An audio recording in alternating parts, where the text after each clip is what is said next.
All right, welcome back, everybody. Here we are with the lovely Heidi from the Unfiltered Rise podcast, and myself, Drew Missen of You're Missing the Point. We're gonna have to call this little collaboration the Unfiltered Point, I think, because we're diving into Oh some books on my this, and gosh, I it's love not it. an Oprah's book club over here. We're really digging into the minutiae of our chosen books today and sharing it with the people, and hopefully we've picked some groundbreaking information that hasn't been looked into too much by other people. So, how you going, Heidi? It's been a little minute since I seen you last time. Yes, not too long. Of course, I can't really see Drew because he lives in the land of spiders that are like cars. So I can't go there because I'm afraid. But yes, it's nice to be here. Nice to be back. We've been planning this for a minute so that we could read our books, and I was already knee deep in this one, so it worked out well. Thank you. No problem. Well, let's start off. Maybe we can tell the audience about who the author is, what the book is, maybe a bit of background if we've got them about the author, and why we chose our chosen books. And ladies first, by all means. Awesome. So this book, hopefully everybody, oh, that light can see it okay.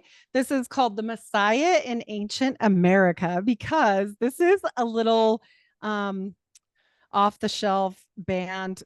The person got excommunicated book from the Mormon church. And so the author, unfortunately, as I've said, lost his faith after this.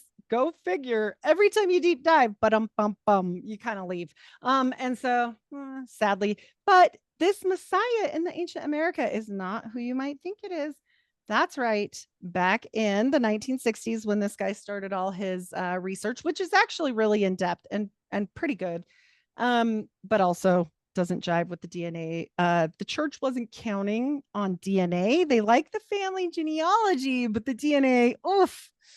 So yeah, it kind of messes everything up later. So Warren Ferguson is who this is by, and he says in this book that Quetzalcoatl is Jesus Christ. And that the Mormons believe this. So um, they threw a lot of money at this.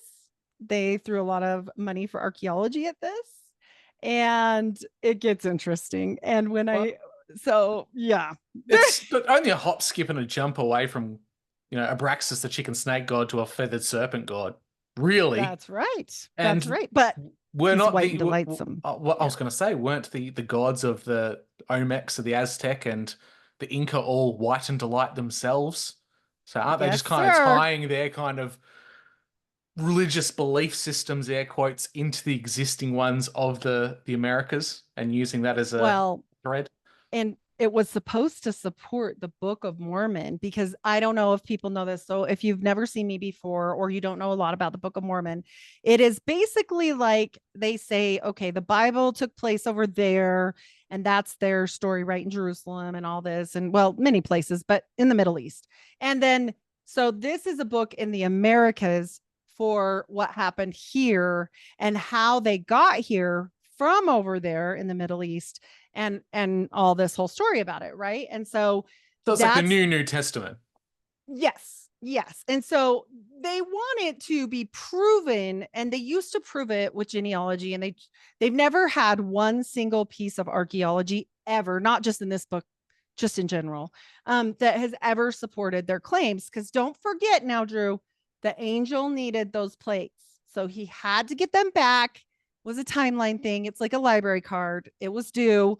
He needed them back, and so they went back up to heaven and all the artifacts as well. So I particularly like the part where all the angels were Native American and the people that were in the Americas were turned that color because they were the bad tribes of Israel.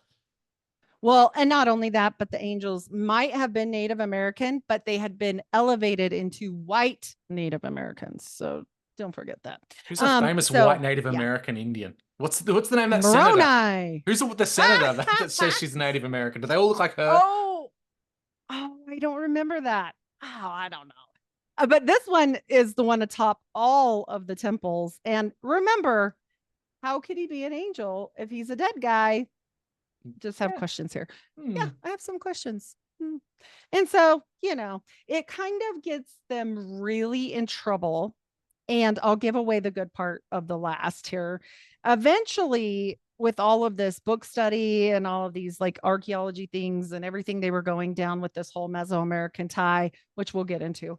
But eventually there's this other guy named Simon Southerton or Southerton. I'm not sure how he says it.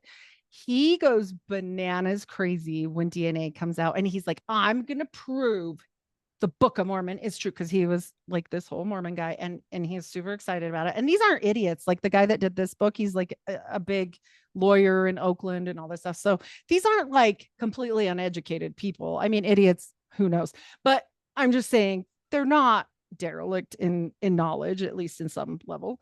And so this guy, he's like, I'm gonna prove it, I'm gonna tie all this together. And the church was like, shut it down. Like, I'm not playing with you, shut it down, because I'm assuming they knew about DNA because they're in the CIA and stuff, way before it comes out. And they were like, you better stop or we're going to excommunicate you. And it becomes this huge thing because the guy was like, no. And so he's like kind of trying to prove it, but also be against the Mormon church, which is weird. I don't know what was going on there. That never bodes well, right? And so he gets in trouble for this. And remember, the people are supposed to be from the Middle East and come here. And that's the story. So what kind of blood should they be?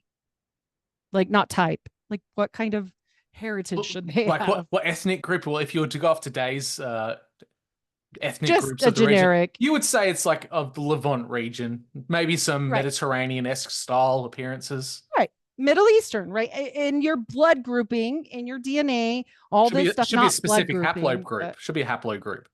that's the word. And so I'm like, all right, this shouldn't be rocket science. And he does all this research against the church, even though they were mad. He was like, I know that the Book of Mormon's true and it's going to prove everything right. They were Asian because we know that they were, right? Yeah, And across all the whole land the crossing in Bering Strait from Russia. Yep. Siberia. Yeah. Mm-hmm. So it really screwed the church. So in the midst of them trying to prove all this weird stuff and no archaeology, now we have a problem with DNA as well. So that was fun. He got in trouble. So I'm making a lot of connections between like Mormonism and the whole idea of the ancient America. Like America's always called the New World, and in recent years, within like conspiratorial realms and within, I don't know, revisionist history, I'll call it. There's this big push to make America more ancient than it actually is, more ancient than what the Yes. artifacts say, more ancient than what the oral language stories of the people say.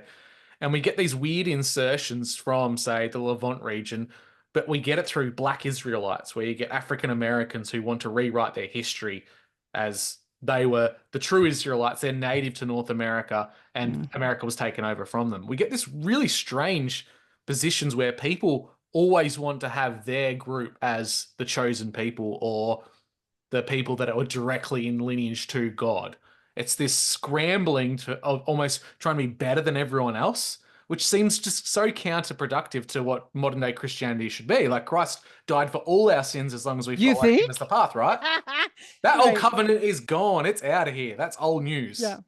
Yes. And well, and the problem with it all is this. A, do I think America is older than they say? Do I think it is this weird story? Nope.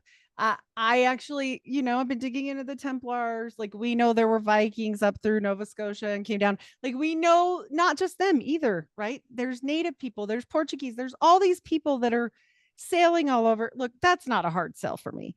But the Black Israelite thing, maybe there were some people here that were native to this region. I don't know, but I don't think it's that, right? That's Yeah. something different. I think when you're talking the scope of history and you try to tie it back to biblical history, you stopped with a speed bump of the 6,000 years, and you've got people who are adamant 6,000 years is 6,000 years. But we're talking about timelines that have changed over the history of humanity. We record time differently to what they did in the past. We don't know what God's timeline is on how he records time. 6,000 years to God may not be our 6,000 years. We track it completely different to what ancient cultures did, let alone a God that's created the universe.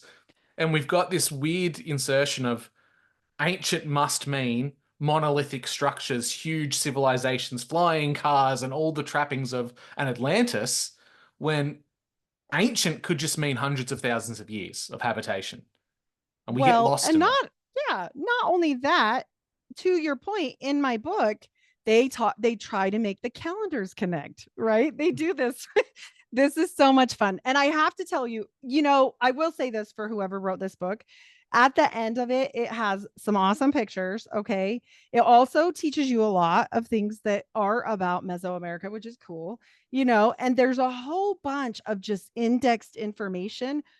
Whether or not it fits the narrative, that's different. But the facts are the facts, right? There's facts in this book that they're trying to pull like into the narrative, which isn't really working too good for them. But hey, you hit right on one of the points, which was they tried to mess with the calendar and say, oh, yeah, see, this is part of the reason because the calendars align and they knew about the Old Testament and this and this and this. So, yeah, you're not wrong.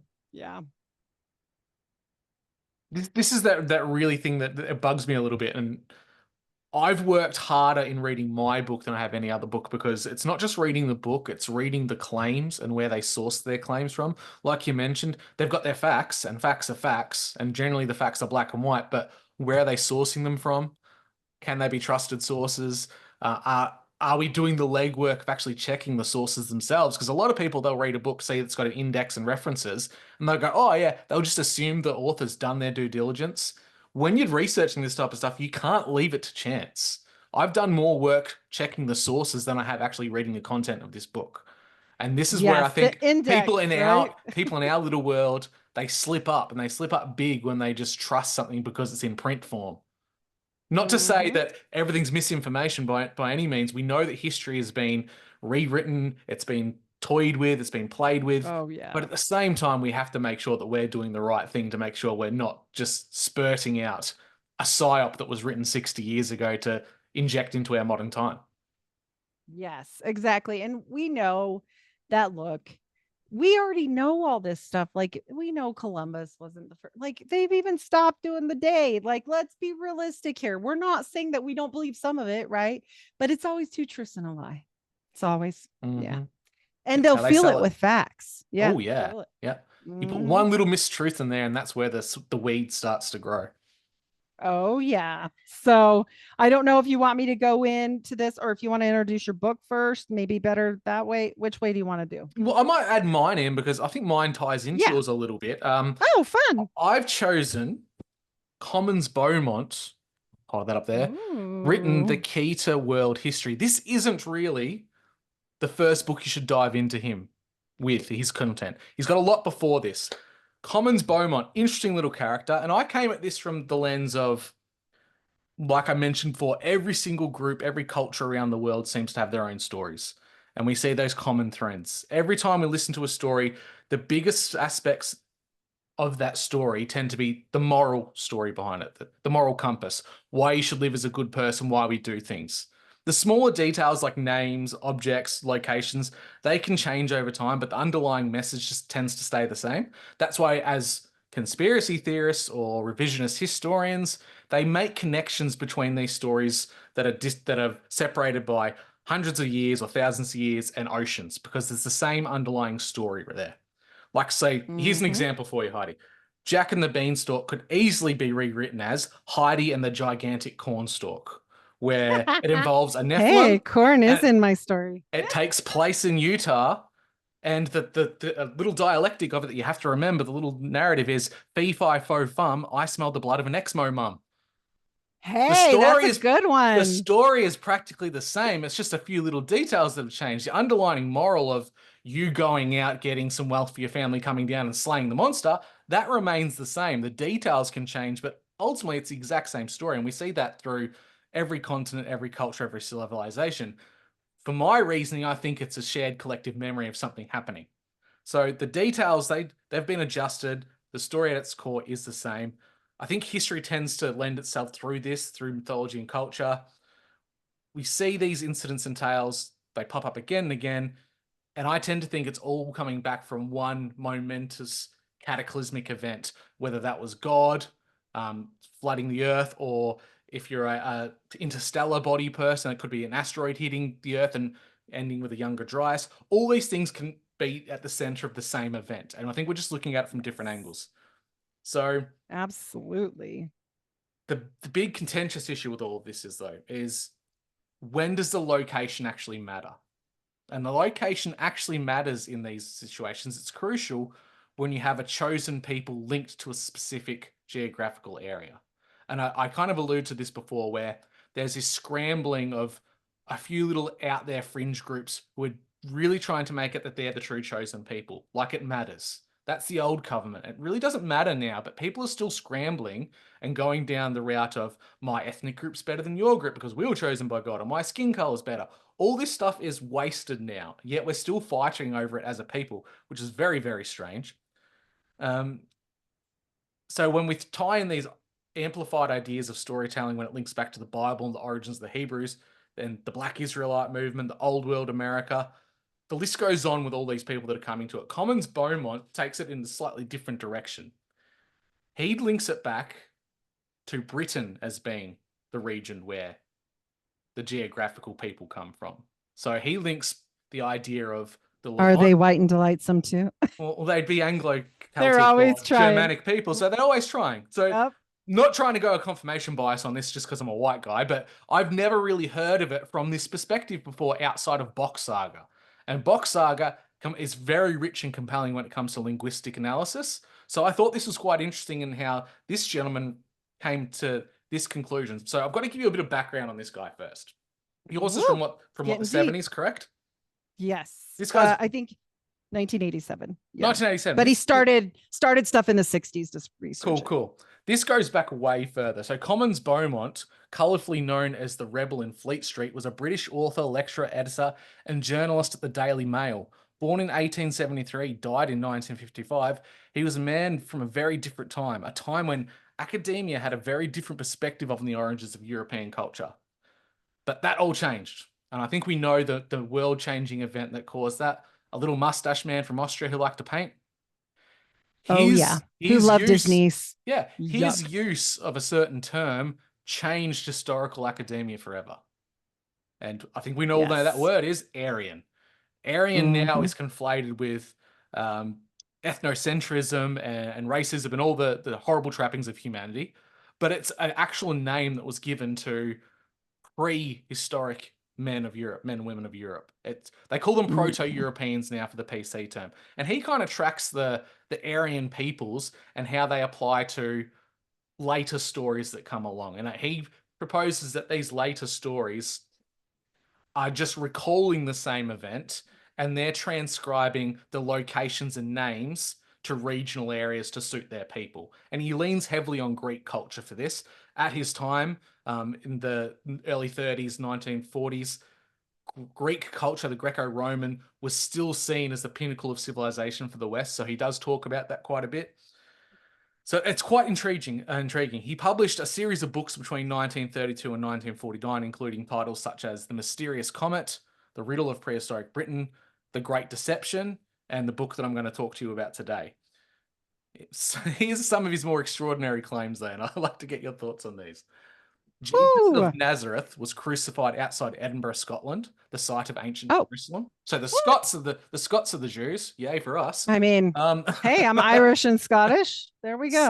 Satan, Satan was a comet that collided with Earth and caused Noah's flood. Oh, oh, fun. The What? ancient Egyptians were in fact Irishmen. Hell can be found in Okay. Western Scotland. Well, there's a few places in Scotland I wouldn't want to go without some protection. It's a pretty rough place. The Greek hero Achilles spent his childhood in the Isle of Skye. Galilee, the birthplace of Jesus, was Wales. And ancient Athens is in reality Bath, England. Oh boy. I dare say I think the Mormons knew about this one. Yikes. So again, we've got it's a different perspective. Again, we've got someone from Anglo-Celtic, Germanic, Northern European perspective claiming that potentially those are the true chosen people. And I only bring this to our attention because it does matter in the sense of geographics. With the new covenant, it doesn't really matter. But at the same time, we've got whole swaths of people around the world who are pushing their supremacy on the world based on their perceived genealogy. And if that could be disproven, it makes things very uncomfortable for the world. And I'm not saying it goes Oh either way. yeah. This book was just an interesting perspective to have a look at and consider a few possibilities. Wow. Okay, so was this Jesus redheaded? Is this the one that I'm thinking of? I've Very, heard something about a redheaded Jesus, but it I very can't well remember could the be. story. Okay, well that would make sense for a few things that I know of, but that's weird. It sounds like he definitely what proof does he have of any of this stuff? Like is he just Uh, pulling this out of his you know he's where? actually referencing a lot of works of academia at the time. Now, the problem with academia at that time, there's been new discoveries since the 1930s and 40s. People have gone through the linguistical drift of stories and have kind of redirected them to other parts of the world. So I think for the most part, he's trying to source himself well enough. I haven't been able to get a hold of some of these sources because they're not available on the internet. I'd actually have to Mhm. go to Britain and search through some libraries to get them. For the most part, he's trying his hardest to retell the cataclysm of Noah and Atlantis being the same event, which I don't Mm. think he's wrong in that. Location could be very different. I think this is more so a worldwide situation opposed to a geographically located event. In the Bible, it tells us the world was flooded, but was it the world of the region that was flooded as opposed to the world itself? If you look at events that we now know of, like the end of the Younger Dryas period, in which a comet impacted mile high ice sheets in North America, flash flooding most of the world's coastline, that, if you're a scientifically minded person, which I am also, I don't throw the baby out the bathwater, that could make sense for the flood. And this is the thing that becomes really hard for me as someone who's been an academic and is very intrigued by the historical context of this, is that science is the mechanism for understanding God's creation. I think we have to use that in line with Bible and scripture. And if the scripture backs it up, not the other way around, then it works. We don't take a piece of science data, and then go to the Bible. We have to go to the Bible. Okay, let's look at the world and let's look for that evidence. And I think there's aspects of Younger Dryas which actually align with that really well. Hmm. So what is he inclined to on his religion? Does he have a anything? Is he biased? I think he's more of a, he would come across as someone who is agnostic at best. I think Okay. he Okay. could very quickly go into the realm of Gnosticism because of That's the what I was wondering. searching Hmm. for all the lost information, finding the sources, which is a dangerous place to be. At best, I Hmm. hope he was agnostic in this. He does try to rename, reposition a lot of biblical locations, but ultimately, his main hypothesis of these few points is that the Greeks of the time he talks about were limited by their geographical location in the world. They were simply applying older stories that they'd heard and had passed down orally to their regional area. They were renaming places, renaming people so it fits their own culture and their time. It takes into account the movement of northern European tribes, the Aryans, as we discussed earlier, from far north down into the Mediterranean, as opposed to the Fertile Crescent out into the rest of the world, which aligns with what we're seeing in architecture and agricultural growth. It actually came from the steppe region, then spread out. It didn't start in the Fertile Crescent. So there's parts of history which are coming to the forefront now, which are backing up some of his original conclusions. Um, where does his research really take him?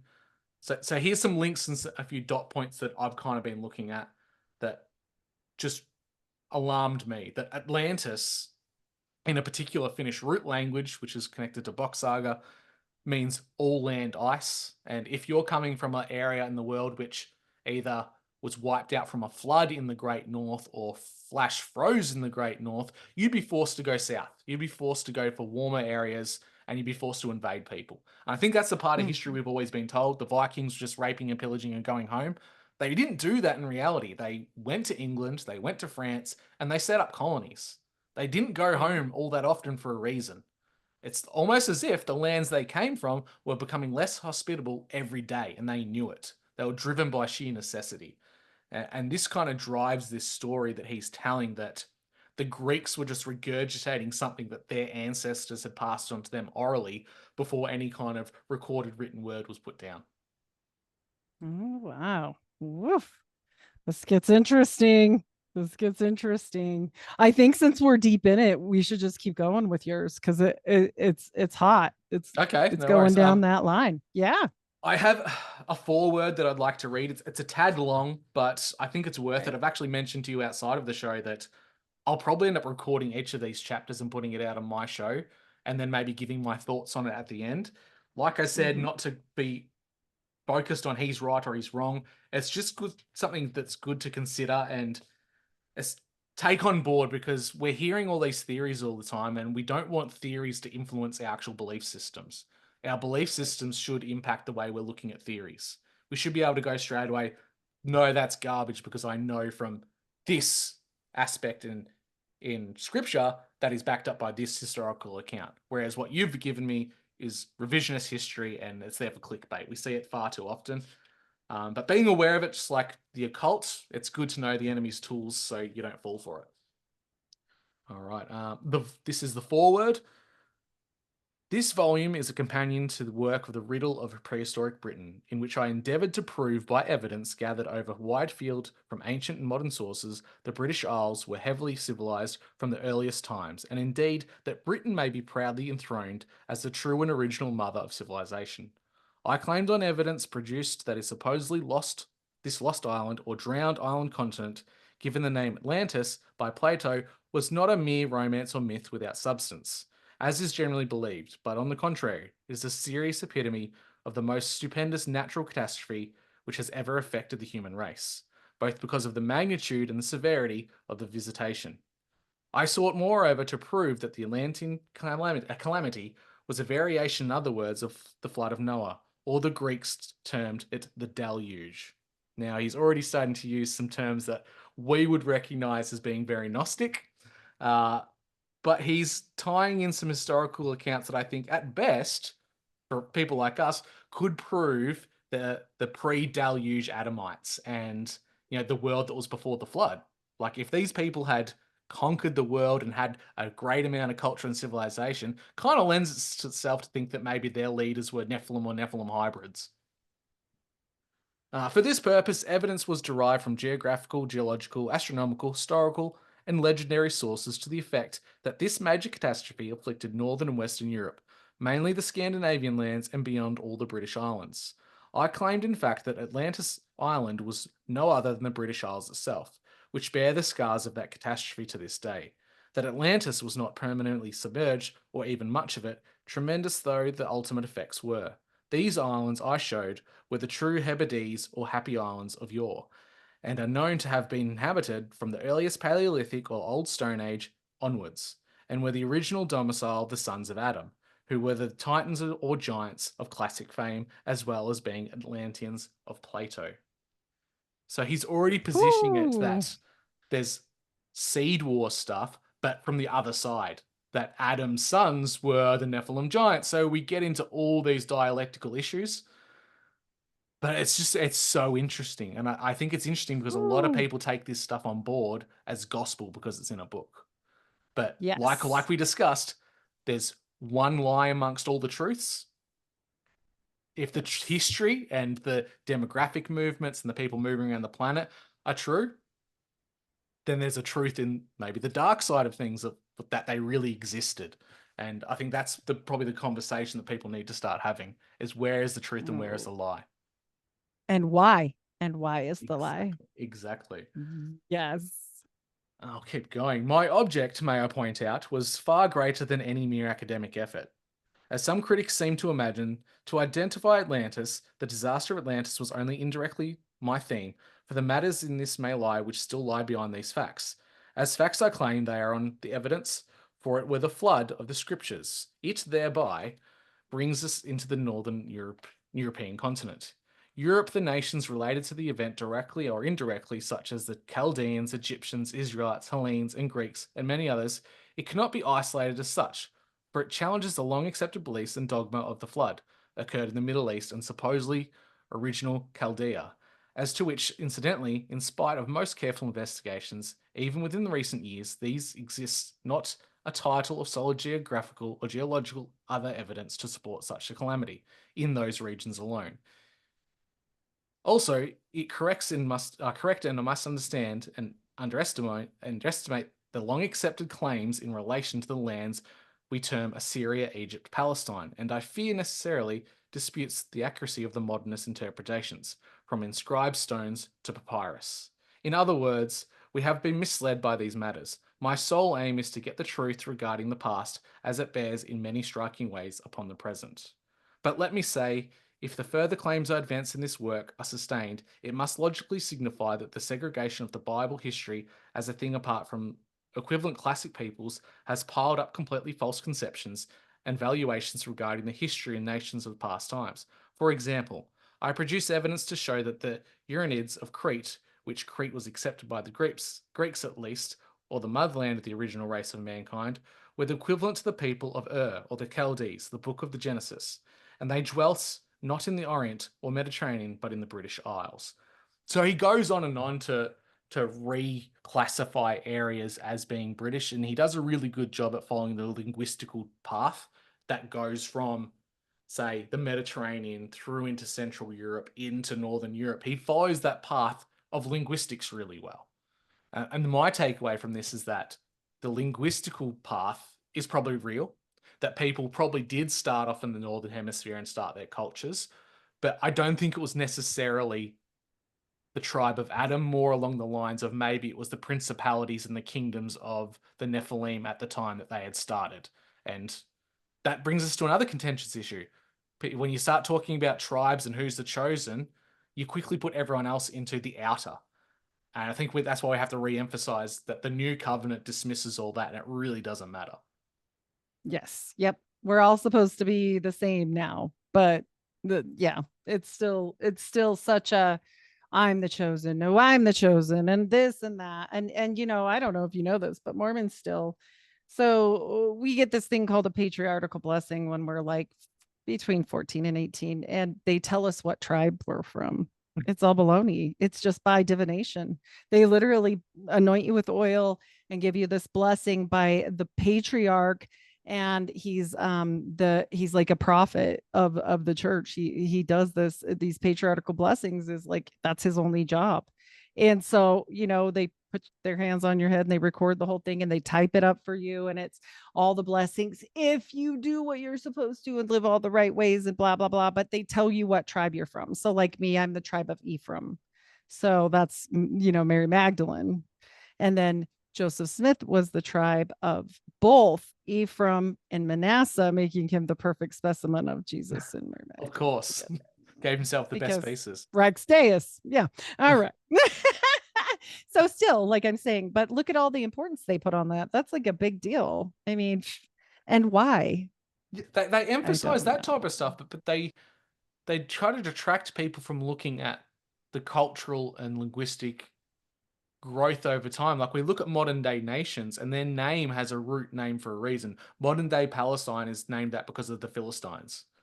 We have Denmark, the tribe of Dan. Mm-hmm. We've got all these tribes that are represented throughout the world by their name. And we can see, it's particularly the Denmark, there's rivers and there's locations leading all the way to Denmark that mean the tribe of Dan. It's just linguistically different per region. It has the same meaning. Mm-hmm. So we can track a growth of a tribe or a people quite easily. But it's quite interesting that we've got religions, or organized religions rather, that are trying to pigeonhole people into being the better, being the greater, so that there's some kind of authority over others, which is completely in the face of what Christ has tried to teach us. Yep. I mean, isn't it always though? Like this gets us into a lot of trouble throughout always, right? This is, yeah. Yep. So I'm bringing in some more things here. It's just my notes are from reading this, so I'm not actually regurgitating all the books for your listeners because it can be a bit dry. It is older English, even though it was only from the 30s. Right. The way in which he wrote and spoke, he's a very academic, well-educated Brit. So for the majority of Americans, so it's stuffy. Not to typecast you guys. I don't think you're going to get the nuance from reading this verbatim. So I'll just give you some of the dot points in this. The gods in pagan Europe are often referred to as coming from where the north winds come. The north winds. We've got all the places in which gods reside on mountains. The north winds come from there. The winds on the mountains are the strongest. Well, where do the north winds come from in Europe? They blow down from Scandinavia. If you've got a people who were technologically more advanced than their neighbors at the time and they came south because they were driven out by, say, God's wrath, and they had to conquer new lands to survive, they would appear as gods to less advanced people.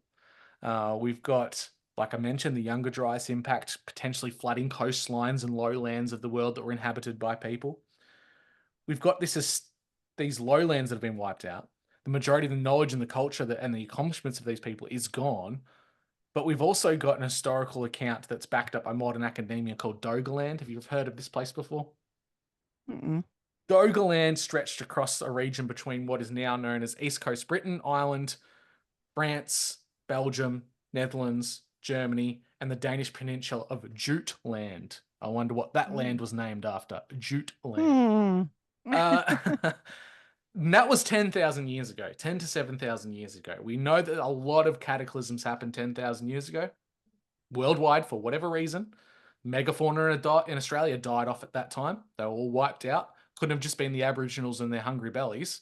They were wiped out by climate change, as academia would want us to believe. Oh, But there was this okay. mass destruction worldwide that wiped out peoples and animals. Sea levels rose. He's nailing a lot of the science really well, which is great because we can use that. We can take that to the bank when it comes to scripture. It's where he tries to tie in the more Gnostic belief systems, I think, tries to steer us off our path.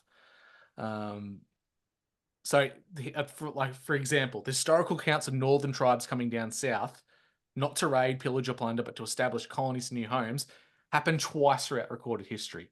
The modern one we know of is Vikings. It's in popular culture. We imagine the long ships and the horned helmets, which aren't accurate at all, by the way, coming in, raping and pillaging, taking what they want and going back home.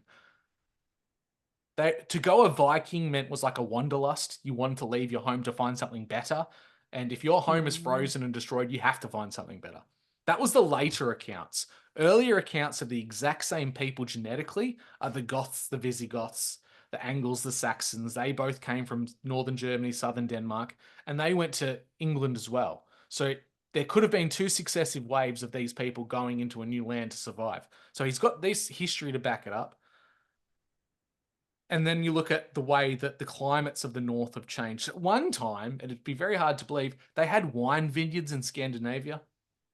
Mm. So they brought back grapes with them and grew vines of wine, like vineyards. They were there. Today, you can't do that. The people that Yeah, you went to can't take, yeah. people who went to Iceland and tried to set colonies there, they lived there and Greenland very well for a long time until they were driven out because of an ice flow. So there's some big events. Things got very cold very quickly and they were forced to leave. And when you take into account the idea of when hell freezes over and you think of some of the names of the places like Helsinki, Helsinki's cold a lot. Well, that's just funny. I'm sorry, I interrupted. Okay. I was like, oh, well. Well, and then you've got these ideas of the mammoths that died out, they're flash frozen, they've got vegetation in their mouth that's more akin to tropical regions. So the regions of Northern Europe have over time become more pine-like, and at one point were probably quite habitable for most life forms, humans, animals. They could thrive there. It was a very sudden shift in climate, and this kind of lends to the people who believe it was a impact via a comet that caused that to happen. Maybe it's the poles reversing, or it's the drift of the northern poles. Who knows? But there's something has happened, and he's trying his best in this book to try and link it to regional changes and more of a Gnostic spin, which is a bit spooky for people who would read this as gospel and not look further. Well, and how many people do that? How many even read? Well, that's anyway. True. Yeah. I think someone within our realm of influence could pick this up who aren't too well versed, and they could read this and they can do an entire series on this alone, and it would get lots of clicks. It would become really famous. They'd probably end up on all sorts of big name shows and it would get a lot of reach, but they haven't done the due diligence. And I think that's what I've tried to do. I'm pulling out the gems amongst it all, but I think he's probably 100% on the science, 100% on the cultural drift. I think maybe the locations could be exaggerated a little bit. How about yours when it comes to just a little bit? How about yours though? Like ancient America. with the Well, light and delight gods that influence the Mesoamericans. oh, He actually talks to that too. He refers to the Americas as being a colony for the Aryans who ultimately failed in the New Worlds. So there's the mm. link right there. Well, so one of the things that they're trying to prove with this whole situation is that Jesus, when he was missing, right, for those couple days, that he came here to America, to Mesoamerica, Did and he fly Air that America? I think he could fly if he was the white serpent god. Doesn't he have wings? I don't know. But this is their backing for it, right? Like any little thing that they pick in here, they're like, oh, but look, it's because blah. Oh, but look, it's because this. And then every single time they do it, they're like, oops, look now, don't look now because the DNA doesn't align, right? Like all these things, they're constantly having to go backward. But ultimately, this is all about, for me, this is a great book on a lot of things that are true. Like you said, like so much information about these gods and like all different things. And he gives really good archaeological stuff on that. That doesn't mean that's not true, but trying to connect the dots to make it work, to give some credence to the Book of Mormon, because we know that there's not one single piece of archaeological evidence. And that's what they're constantly fighting about. We have the hill Cumorah, and the church owns it now. And so people have often said, dig it up. Moroni, the angel, said they had these great big battles here, bigger than any other battle. All these people died, everybody died. So where's the bodies? So dig it up, right? Well, they're not going to dig it up. First of all, it's a sacred mound. But second of all, just to make sure it doesn't ever have that happen, they planted a bunch of trees. So they're like, oh, we can't disturb the they're sacred. Actually, they are sacred trees. They're called witness trees because they witnessed Joseph Smith talking to God. So we can't do that. And even if one falls over, Drew, we can't move it or do anything with it. It just has to That's a waste of peacefully. firewood. Right. They can't, how many people would pay a lot of money for that tree? I even looked that up. Speaking of vetting things, I'm like, wonder if you could buy one, like a dead tree. And nope, not even a dead tree. But Can't don't get you a think rocking that, chair made out of a witness tree. Witness well, rocking and they won't chairs even, coming this they summer. won't even confirm, right? They won't even, and if you get into weird stuff like the whole thing, this is off topic, speaking of books, but I've got an episode coming up with the Golden Bough. Okay, the golden bough talks about tree worship and all this stuff, and I was like, this is really nailing some Book of Mormon stuff here. I think he read the Golden Bough, but like they won't even confirm what kind of trees, because I was trying to do studying on it, right, are the witness trees, but no, we mustn't know that. So it's just constant with this. Like you're just going to pull stuff out of the air then and make a book about it to try and see how it will stick. Like that's kind Well, of how it feels. it's probably really good cherry picking from these people. Mhm. And like you said, if you've got all the truths lined up and it's building a picture and you're starting to see what it Mhm. is, you can quite easily force fit some pieces from another puzzle set into it and make it kind of work. And I think for And don't forget, he's a name dropper of all the like famousy oh. people, like the Marriotts. Sound familiar? Yeah, like those Marriotts. Yeah, like the hotel ones. They're Mormons. And so, he does a lot of name dropping here. Oh, I don't know if he's trying to just make them extra more important because they're already important, right? They're the right tribe and all that. So, like, does it just, it's does he elitism.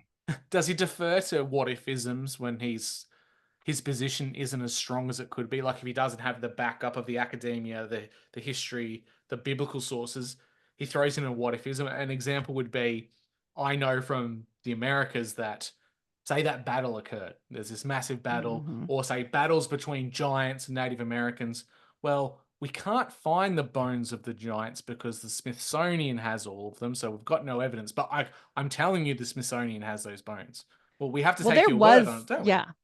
Yeah, there was some things that actually did end up in the Smithsonian, and somehow there was a fire. So Drew, it's like you read my mind. But that yeah, no, what he likes to do is say things and tie them into exactly what yours is. Like this cataclysm happened, that cataclysm happened, blah blah blah. And I can get into it when we do it. Like I'll tell you what's what. But he definitely includes like all these things to like, oh look, this is it.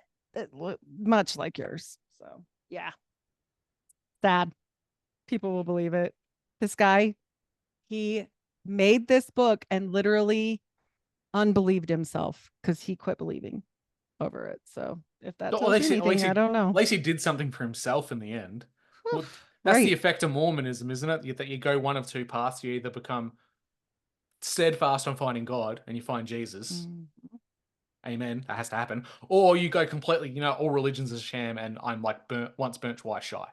Most of them do that. And that's why I speak out so much. People constantly are saying to me, why don't you just leave it alone? You left Mormonism, now leave it alone. And I'm like, because are you the type of person, if you're on the lifeboat and there's room, that doesn't go back for more people? I'm not. I'm going to go back. Like, what? There, you can help people, but so many people wouldn't. So Whereas I think half of that those boats from the Titanic were empty. So not to we won't go. besmirch the man who wrote this because he's done a fantastic job of compiling it all, but I have a gut feeling that this type of work was put out long ago, knowing that the plan moving forward after 70 odd years was that these types of ideas would be implanted and people would have a thirst for wanting to know the truth and the real Mhm. origins of certain things, and it would make people more pliable to become Gnostic Christians or Gnostics in general. Like Yeah. the idea of Yeah. like the real psyop is that the majority of conspiracy theories have been fake the whole time, and they've been planted into the subconscious of humanity so that we talk about it and form our little communities so that we're more malleable later on. Absolutely. Well, I mean, they've been doing this a long time. And also, another one of his fun little name drops is Romney. That's right, Like the Mitt Romney. Romney. His dad, Marion G. Romney, and Ezra Taft Benson. So, I mean, do I trust all this stuff? Probably not. He's an attorney. Those people are bought in. Like, let's be real. So, yeah. Eh. And why he mentions Romneys is because they have a settlement in Chihuahua, Mexico, that I'm going to be doing an episode on very soon. Those are some really crazy Mormons, like killing each other Mormons. So, yeah. So there's that. Does he allude to anywhere in that book? Because I would assume that this author would have been taking his time to write that book. Is there a feeling as you're reading it that he's starting to lose his faith as he's He writing it? never, yeah, he never did the book. It actually had to be compiled later at a later time. So, Ah, mhm, yep. interesting you And say it's, that. yep, 5 of this yep. guy's books were Same. compiled after he died. Oh, wow. Maybe they knew each other. Well, isn't it just interesting that someone has to compile the works for the person because one, they never put it out themselves, and two, geez, it'd make a pretty good influence on certain communities later on if these books were compiled. And if it's Mm, compiled for someone else, did they have the intention of having all that information? Were there things they decided were wrong and not supposed to be in there anymore? If you're just going through right. someone's notes from their office, you're just putting out things as you find them, right? Or you intend. Well, and what if they're just like if he had a faith crisis in the middle, which clearly he did, would you that's kind of against what he's going through. Like honestly, you wouldn't want to throw him away because you're like, oh, I spent all this time and research and energy and blah blah blah.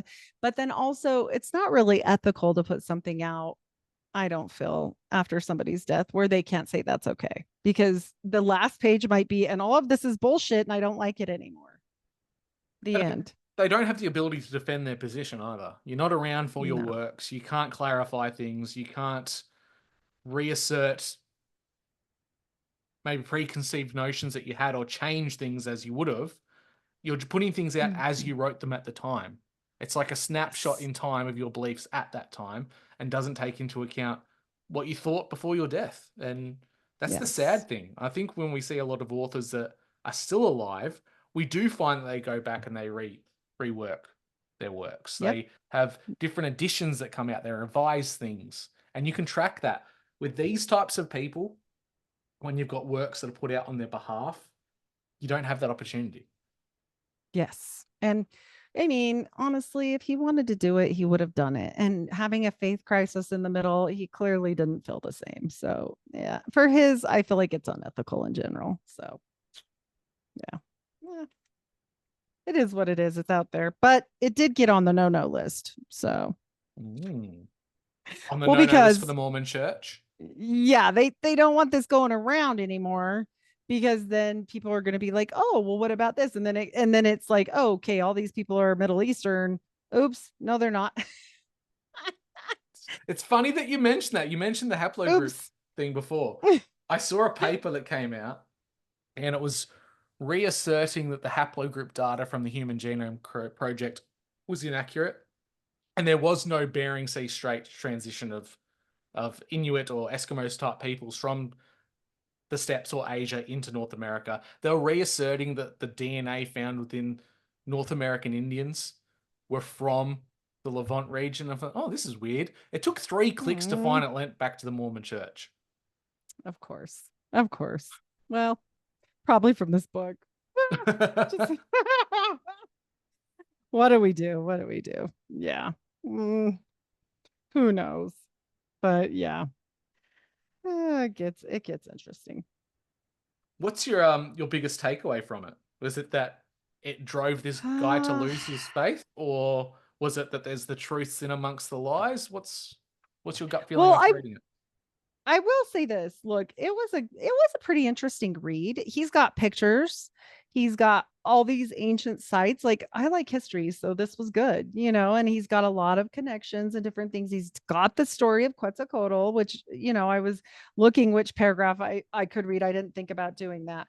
But, he goes over a lot of things like sacred mountain reasons and altars. And so in this, he does lay out a lot of interesting things just because they don't fit what he originally had as a hypothesis. Like, I think if he would have kept it as a question and been like, maybe this, right? Instead of this is blah, this would have been better, like a thesis paper. But nevertheless, here we are, and it's a published book, and now they can't get rid of it. But like I said, it wasn't even supposed to be put out in the first place. So, like, I always question, like, was this the narrative? Is this like a plan? Was this the plan to lead them here? I just don't ever know with the church because they've done so much shady stuff. But as for the actual history in it, it is really like interesting, And yes, the guy had a faith crisis, but during this actual book, it doesn't seem that way, right? Because he's all in. And you just only know that if you look it up. I don't know that you would know that if you didn't know that, but I knew already. So, which is sad because what happens then can lead people astray still, right? What person is going to know that isn't Mormon? I knew about Southerton because I knew about the DNA thing because I knew he got excommunicated for it. But if you didn't know that, it has nothing to do with this book. Would you go and look it up? Like, would you believe this narrative just on words alone? Yeah, there's a difference between researchers and apathy of readers, and we're all time poor. We get that, but Yes. Yeah. when you've got big claims require big evidence, and you can't just say here's my reference without actually looking at the reference, especially if it's something as groundbreaking as ancient America was a place where the true Israelites were, or it was Britain where Atlantis was. These are big, massive claims and they require big evidence, which they try to give their evidence, but like you said, is it the There's truth or is it not. the lie? Well, and the fact that, there's names dropped. He also was the founder of the New World Archaeological Foundation, which benefited from the church's money multiple times. 15,000 in 1953. That was a lot back then. And 200,000 between 1955 to 59. That's a lot of money. This is all church money. So it's just like, at what point is it so yucky that it doesn't matter anymore? Right? Like, I don't know. I don't know. Is this your narrative because you wanted to open that society? Is this your narrative because you want to go to Mexico a bunch? I don't know. Like, I don't know what you're doing with that. Right. But it sure is a hard take when, I mean, they're like, okay, so basically they're saying, because, Jesus came to the Americas, we have this proof because the timeline adds up and he was a fair god and Quetzalcoatl just happens, this whole thing just happens to be when that was, and the timelines align, like that's good enough. Or like, I'm not saying Quetzalcoatl isn't on things. I'm not saying that that's not real, but like that's a stretch. Yeah, I don't know. I don't think that, again, like I said, there were other things like this. He does talk about codices and stone carvings and all of the, oh, it had their feet inside, hands pierced on the crucified figure. So it had to have been this. Like, why did it had to have been that? Like maybe one guy made it there. Like we just don't know, right? Like it could be anything. I'm not saying maybe a guy had a dream about it. Maybe we've seen prophecies in the Bible, like maybe that. Like I don't know what happened, but certainly it seems like a really weird stretch to start linking this to third Nephi 8 through 10 when they're talking about the earthquakes and the days of darkness and volcano eruptions. And then they're like, oh, wait, we had that too then. This happened too, And so I'm like, well, I mean, yeah, okay, great. But also, these things happen all the time. Like you could go pick a day out of the calendar and look and see, was there an earthquake that day? Was it a big deal? Was it this? Like, It's cherry you picking know, information to suit a narrative a lot of the time. Like I could look absolutely. at the time of the Justinian plague, in which a super volcano went off at that time in the world. It sent so much particulates up into the sky for like a year or more straight. It was like a perpetual dawn, like a sun was barely around. Lots of plants died. They had lots of losses of food. Clearly, pestilence grew up from that and disease, which Mm-hmm. was the Justinian plague, apparently. I could say that that was aspects of the Bible because it links to certain Mm-hmm. events, but that would be cherry picking because I don't know. It's a bit of a what ifism. Right. And they did specifically link, real things that really happened. I'm going to try and say these words. The Izapa and Camino eruptions, okay, of these volcanoes. Like they talk about the sunken cities and oh, it's got to be it because it's in the Book of Mormon and this is the one. But like we don't know that. Like there's not a sign that says like this is the one. Like they are giving tons of information that is absolutely real, but it's just such a stretch. I don't know. Yeah. The stretching size of things from reading my book and then listening to yours, it reminds me of something that's going around quite popular at the moment, and that's Little Caesar slash Tartaria. Like the amount of videos that Right. I've seen where people show images of what would consider pareidolia, which is the human ability to see faces of familiar objects in nature. See, this is a frozen Nephilim. Look, yeah, okay, I'll go there. It could be. It also just looks like a rock. And then there's Right. this is a sign of melting. No, that's erosion over possibly tens of thousands of years. Or this is a doorway cut into the side of a mountain. I can see the crack lines where there's been an earthquake and it's fallen. There's a lot of Mm-hmm. stretching to push a narrative at the moment. And it really just distracts us from the work that we should be doing. If we're living Yeah. literally in the past, trying to prove Old Testament bloodlines and prove seed war, prove chosen people, it takes away from the work that Christ has got us to do in the now. And the problem Mm-hmm. of okay, my people are chosen people instantly puts you into an authoritarian position where you're better than everyone else. The definition Right. of ethnic racism. On the other side, the serpent seed. Well, these people are serpent seed. Literally belittles people to they're not human. What do you think is going to come out of those Yes. two situations, especially if you had a weaponized control of Christianity where there's Christian nationalism and the majority of people went, we're chosen. These people Mm-hmm. are Satan's serpent seed. We're now justified in wiping them off the face of the planet. Right. No, not very new covenant at all.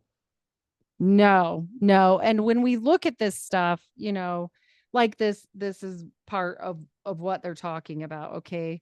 When Cortez landed on the east coast of Mexico in 1519, the inhabitants of the land thought he was their benevolent personal god Quetzalcoatl, who had appeared to their ancestors centuries before Columbus and had promised to return.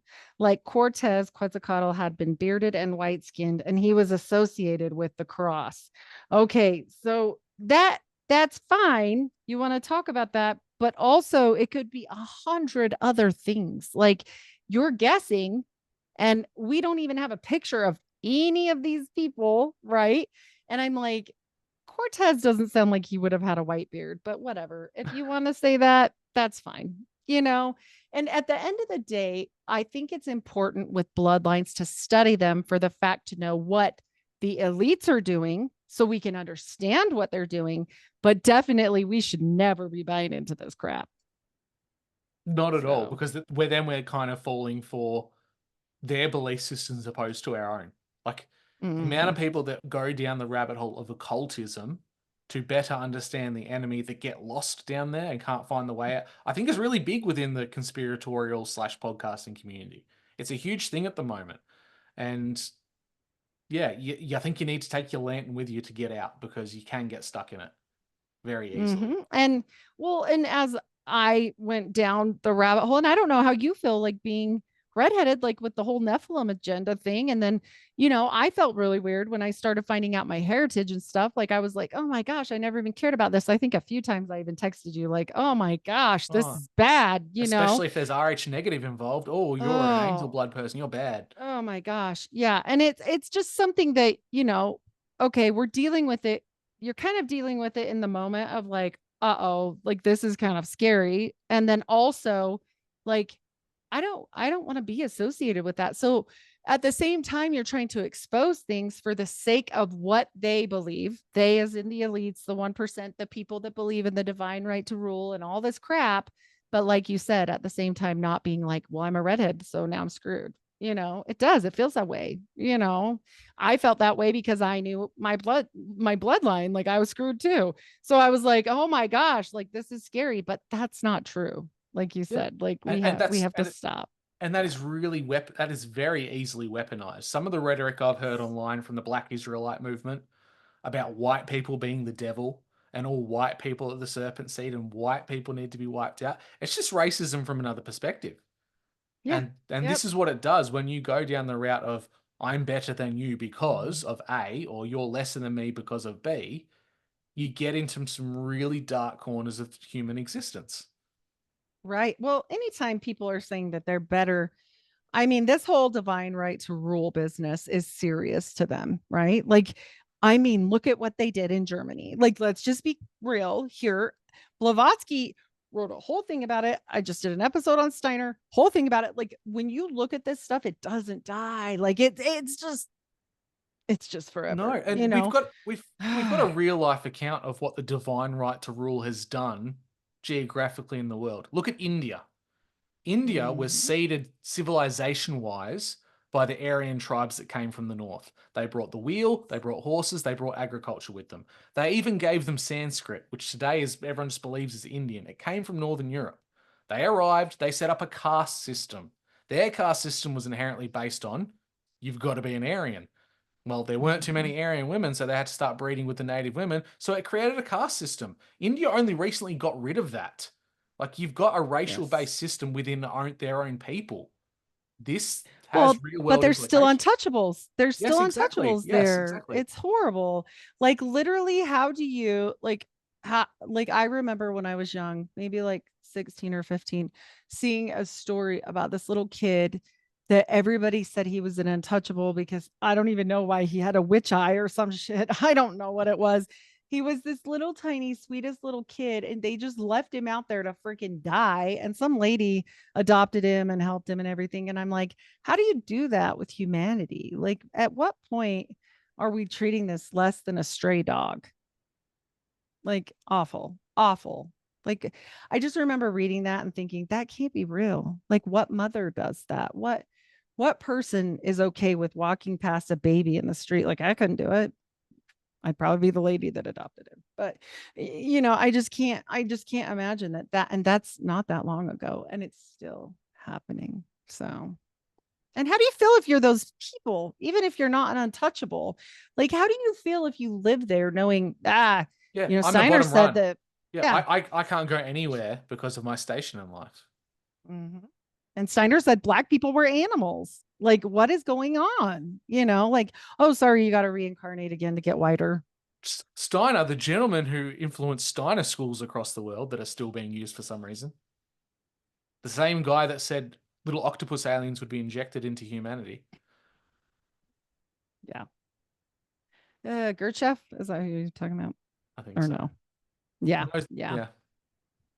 And it's just scary. Like some of the stuff they're right about, like that's the hard part, because Steiner also said go push handicapped people on the beach to enlighten yourself and be a better person. Like, cool, I can get down with that. He also reversed the Lord's Prayer, because Mhm. people come at us and say, well, he was a Christian, and I'm like, well, I mean, okay, I don't think so. Yeah. So yeah, you can get easily lost, and then the next thing you know, you're like in one of these things like Scientology or Mormonism or that, whatever. You're an anthroposophist, theosophist, and you're just in this, and you're living like this for so long, because then they keep you busy forever, and you're the chosen one, and you never get out. Like, when do you stop enough to be like, whoa, maybe this is not good? But they don't, a lot of times. And like you said, when they do, it goes bad. So And humans like being told they're special. There's a level of ego stroking everyone enjoys a little bit. We like compliments. When you get ego stroking on the level of that you're the chosen people and you're God's chosen and everyone else is pond scum in comparison, if you're born in that and you keep swallowing that every day, it's very hard to mhm. break away from it. Because why would you? Oh, You don't look a gift horse in the mouth, and that's essentially what yeah. a lot of these cults do. Yeah. Why would you leave if you're the perfect one? Like, why would you choose to do anything different if you're the chosen, I mean, the Mormons literally say they're the only true church in the world, that, they're the only one that's true and exists, that we have all the knowledge. We have the true keys to masonry, Masons. You hear that one? Like, I mean, they're not quiet really about it, so I don't know. Yeah. It's really the elect, right? So, So after that book, you've seen some of the truths hidden amongst the lies, and mhm. you've unpacked it a bit. What's your perspective on it though, as where the truths are? When it's talking about America as being this first place, what evidence is there that you think that there is some truth to it? Like when you're Oh, you're I an American mean, yourself, you got look, it's your own backyard. Like what evidence is there for ancient peoples and the things that they're I trying to draw threads mean, from? this particular book is more focused on Quetzalcoatl being Jesus. I mean, like, period. And So and wait, so you don't believe Jesus was the feathered snake god? I don't. I do not. Thank But God. I do know that, Jackson County, Missouri is where Joseph Smith said is the real Garden of Eden. I don't know if I've ever told you that. So, No. yeah, that's where we're supposed to go when the end of the world happens. We have to go to Jackson County, Missouri. And a lot of people know this. And then, you do look at these weird things, like all these pyramids Jackson in, County, like, Missouri just doesn't have a Garden of I Eden vibe around it. know. I know, it's so bad. I'm like, this is weird. This is super weird. And they still say that. What That happens to all the so rednecks? Do they get like kicked out or smited before you arrive, or I don't know, but they did used to shoot Mormons a lot. So I think they better watch themselves. And then we get the Grand Canyon stuff, and I oh do yeah. think there's a lot they're hiding. Like, let's be real. I mean, they named like the Temple of Isis right there. I mean, Hmm. they're really not hiding it, but like, I don't think that's where we're talking about here. They're trying to say that's not Mormons. That's just a theory, right? That this is where it was. And I'm like, look, you guys, I just don't buy it. Like, you guys just want them to be not Jewish so bad. And let's get real, okay? Like, I don't believe in Aryan Jesus, and I don't believe in Quetzalcoatl feathered Jesus. I think he might be concerned about that. Like, I don't know if he'd want feathers, but whatever. It just seems like such a stretch all the way around. I don't know. It's silly to me. It Great seems like read. such a danger that people can get these types of books they can have their confirmation bias from it. Like if you're interested in, I don't know, ancient history and meteoric impacts and all that jazz, the Great Deception, like one of his books is literally titled that. It's a good little bit of confirmation bias. And it's Mm-hmm. going to tick all your boxes. It's going to tickle your intrigue. It's going to confirm some things that you want to be true without you actually going through it. Point in fact, right? He mentions that the Hebrew tribes had firearms. They had Mm. gunpowder, they had ball bearings, and that's why they were so powerful at the time, wiping out the Philistines and other tribes, because they had muskets. Nowhere in the historical record outside of China have I seen a culture that had black powder before the Chinese, and then via association Europeans who developed guns.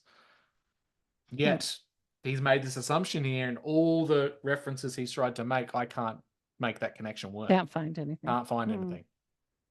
Not even a stone etching, huh? No, nothing. Nothing at all. Oh Not a gun no. that says this was Jesus' Glock in gold Right. sitting in a temple somewhere. That's, I mean, yeah. Maybe he'd have a musket. I don't know. Oh boy. Yikes. Oh, Lordy. So I think like the takeaway from what you've spoken about, what I've spoken about, there's this through line that goes through all of it. Take away the mistruths. The truth from all of this that we're seeing is there's been some kind of cataclysmic event. There's been people living on coastlines or in inland who have been washed away via floods.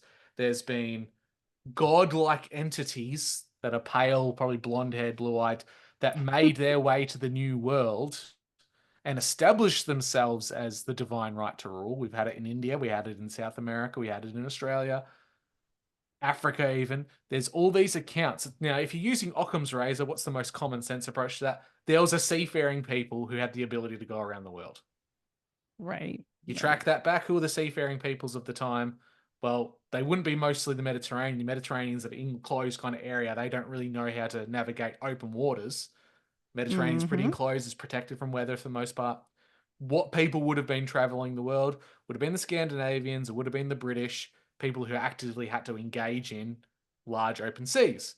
And if they had the ability Mm-hmm. to create boats, they probably had the ability to develop metallurgy and farming techniques to some person straight out of a cave would look like magic. Right. Of course. It's all alien cargo codes, Yeah, right? Like right. all. And that's what JJ always says. He's like, it's not, that's what it always goes back to. I'm like, yeah, you're not wrong. I mean, I get it. Like, it would seem very magical if you saw that. What if he had like a feathered coat or Yeah. something? Sequins. You got a sequin ball gown on for all we know. Yeah. I mean, it would be crazy, And what if it was fur instead? I mean, I don't know. We could conjecture all day. And then again, like if we tried to align this from our understanding of scriptures, is that there was pre-Adamite peoples that had spread across the earth. They were advanced. They were doing things that humans shouldn't be doing, and they were punished for it accordingly. And Noah and his family were those that survived. Sounds a lot like the survivors of a said flood, which we know occurred. There was a Rephaim after the Nephilim. They maybe just Mhm. picked up their boats, picked up what they could, got out just in time, or survived the cataclysm, avoided God's wrath, and they tried to set up camp somewhere new. That's what Yeah. it sounds like to Yep. me. At bare Yep. minimum, you go via the historical count of seafaring peoples who made their way around the world. Oh, I did forget to mention one thing. All of this, and don't forget the Romneys are in Mexico, big players there, probably make a lot of money. This became like a Mecca thing, and I think it still is. Yeah, to some of the pyramids over in Mesoamerica. Yep. So now when they go there, there's still to this day tours that are like, this is for the Mormons because you're serpent god guy, that's not supposed to happen, but okay. Like, I thought that was debunked by the guy from Yale, by the way. The guy, I had to. The guy that debunked it, they came out specifically against it. And he's from Yale. So I thought that was pretty funny. That book is called, let's see, Breaking the Maya Code by Michael D. Coe, Mr. Yale himself. So yeah. But to this day, those still go. So Don't you find it interesting that all of these influential little groups, Freemasons, Mormons, Shriners, all these types of occultic Christian air quotes groups, they're the most influential people when it comes to First Nations accounts. Like they go in to meet these tribes before anyone else, and they put it under the guise of we're spreading the word or we're trying to help people. I think honestly they are going for that bloodline stuff because they believe in it. well, So somebody once told me in one of my podcasts, and he's a really smart researcher, LDS abuse, and he said this is how they do it for the Marriotts or the Romneys or these important people, right? Like they'll go in and the church will do a small donation when there's a huge problem like an earthquake, right? And that'll get them in the door. And then once they get there, they're like, hey, but my friend, this really rich Freemason guy, he has food services so that we can feed the people. And this guy builds, and you need to rebuild your city. So you need the builders, and then blah, blah, blah, blah, blah. And so eventually, yeah, it's all of them, right? Like they're all grifting off this money and they're making a ton more than that little original donation. So yeah, it's always been the way, Yeah, and or like the development. Yeah. yeah, and the first contact situations though, like in North America, from my understanding, a lot of Mormons and Masons were making contact with the Americans as they went west. And they were the first people that they Yes. saw. It wasn't the American Union all the time or Union soldiers, it was settlers and people preaching the good word that were finding their way across. And, what information were they trying to get a hold of before everyone else could come in and just stamp it out? Oh, oh yeah. And they would absolutely marry into native tribes to make them more white and delightsome to help Mm-hmm. them out, Drew. To They're help them. helping them out. Yeah. But really what they're doing is they're stealing their knowledge. They're stealing their quote unquote magic, whatever that is, like their tribe secrets, right? And they're using it to their advantage before anybody else can come around. This is constant. And like the Mormons, there would be no America West without the Mormons. Like, I hate to tell people, it's just the truth. But also, most of the time they were running from being killed. But whatever. They were here. And And yeah, this is where they shoot themselves in the foot because on one side you got the serpent seed and the other side you got the chosen. They're trying to claim to be both because if they're claiming to be the chosen at the same time as intermarrying to the serpent seed and gaining their blood magic, air quotes, that's what what's it their was. what's their position then? Because you can't have both. Well, if you want my honest In a opinion, binary system, it's got to be one or the other. It can't be both. it's witchcraft. Like it honestly, look, when the people came to America in general, yes, Masons too. Yes, freedom of religion. But what's the religion they're trying to stamp out, Drew? What is that religion? I find that really curious, right? Like, if you really dissect it and look backward, like, who's the one they're kicking out, anyways? The heretics, the Gnostics, the witches. Look, I don't care what you want to practice. That's your salvation, not mine. But when we're talking about this, and then you bring in the other side of it, and they're native, and maybe they have their special things, which like it could correlate, but right, maybe they're doing certain kind of magic. We know that most native tribes do believe in magic in one form or another, and you bring that blood together, which they told them to do, then you gain both. So yeah, it's Serpent been seed done. cocktail. Mm-hmm. Yep. Yep. And it sounds stupid. And everybody's going to tell us it's so stupid because it doesn't matter anymore because the kings and queens aren't real. I literally had someone every time I bring up bloodlines, it's like they have bots on purpose to like stamp this out, right? Because then it exposes the elites for what they're really doing. And why are they all related, right? Why are all the presidents related except a couple? Why are all these people? Why am I related to almost everybody? Because if you're related to one, like welcome to the club. Like they're all related. And so it's really weird that every time I do one on that, it's literally like the last time somebody was like, kings and queens aren't even real.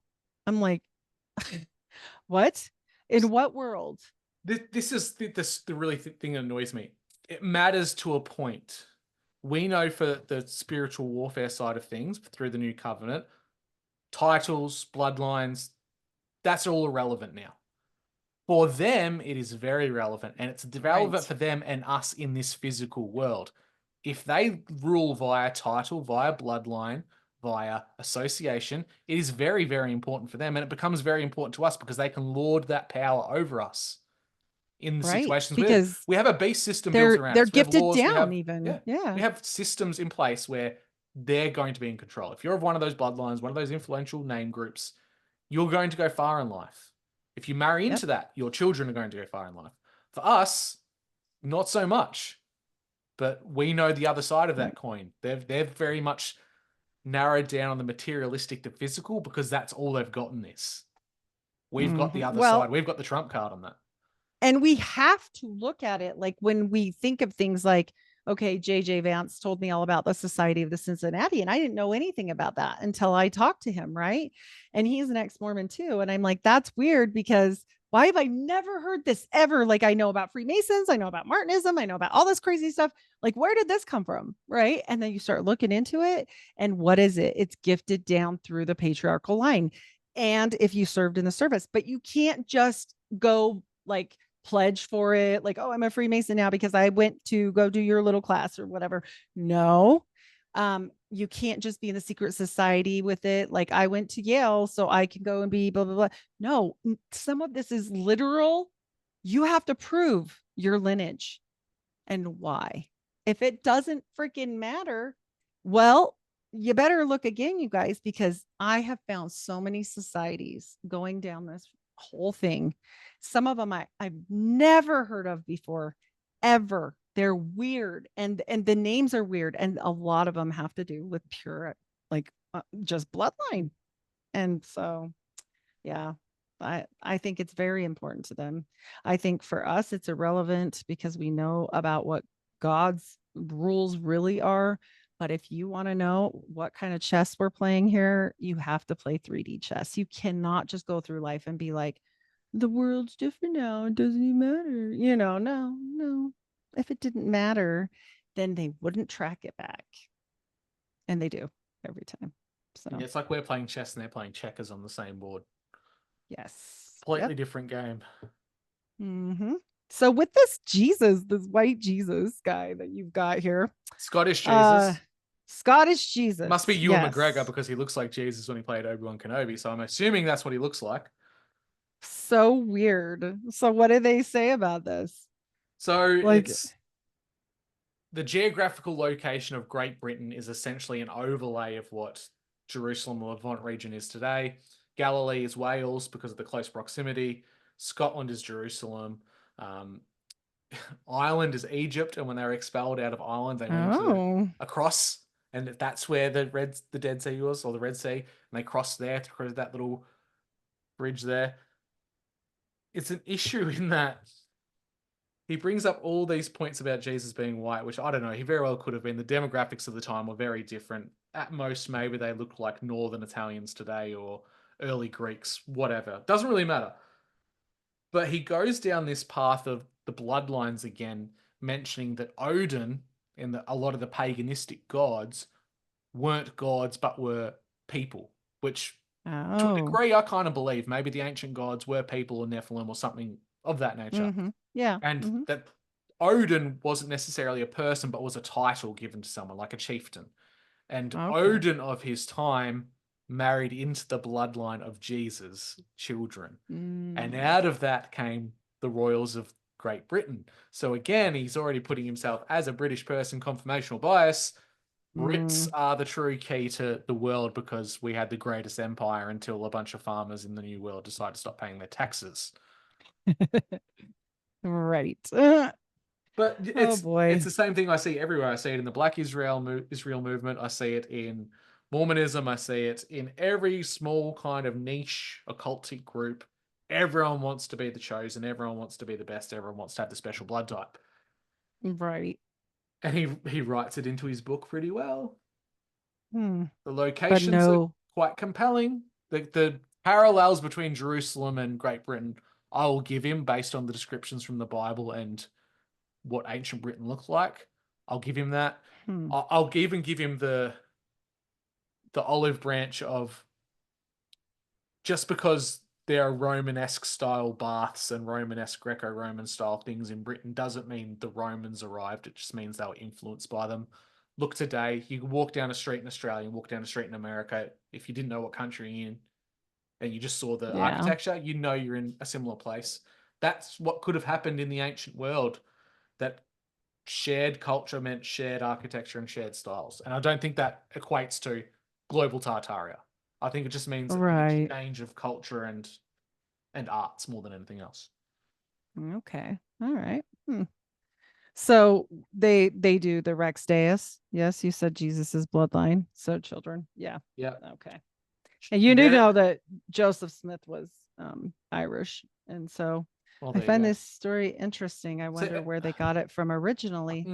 and this is where they even connect into like the historical counts of truth. And here's the truth: Scota was an Egyptian princess who helped Hmm. found Scotland in the ancient Oh. times. Scota, namesake for Scotland. The Irish, the Tuatha De Danann, were the like pre-deluge people, the Aryans, the Fae folk, the fairy folk that sat at Mm-hmm. round tables, fairy circles. Like all this mythology's been mixed up into this massive blender, and you throw a few interconnecting wisps of biblical scripture into it, it really muddies the message of Christ, and you can see why people find it appealing. It's entertaining. Don't get me wrong. Hmm.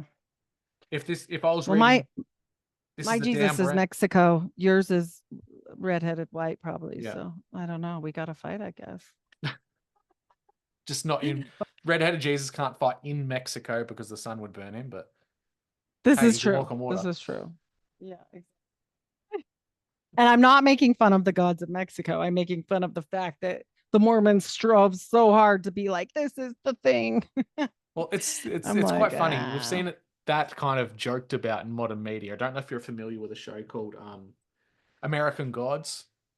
It was a TV series from about 10 years ago now, and every single god from ancient up until modern is represented in the show and their characters. And humanity in this story brings gods into existence just by believing in something. So the hmm. oldest gods in this story are trees, tree worship. And then you get into Oh, the this is the Odins. golden bough. Yeah, you get into the Odins, you get the Zeuses and whatnot.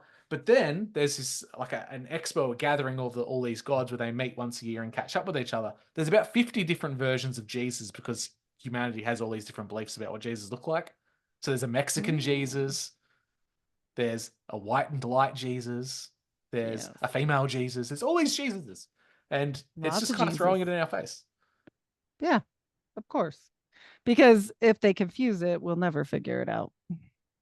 And then it also plays into the Gnostic thing because then Jesus is everything, right? And everything is everything, and it's in the grass and the dirt, and it's in you and it's in me. And I do believe that in a different way, not that way. I do believe that Jesus is in everything, but not like how they're talking about. I also don't want to be Yaldabaoth. Oops, like the particles in the pleroma of oopsie Yaldabaoth. Like there's some great stories. I don't know. People don't know. That's a Gnostic story. People check that out if you don't know. There's We're an oops.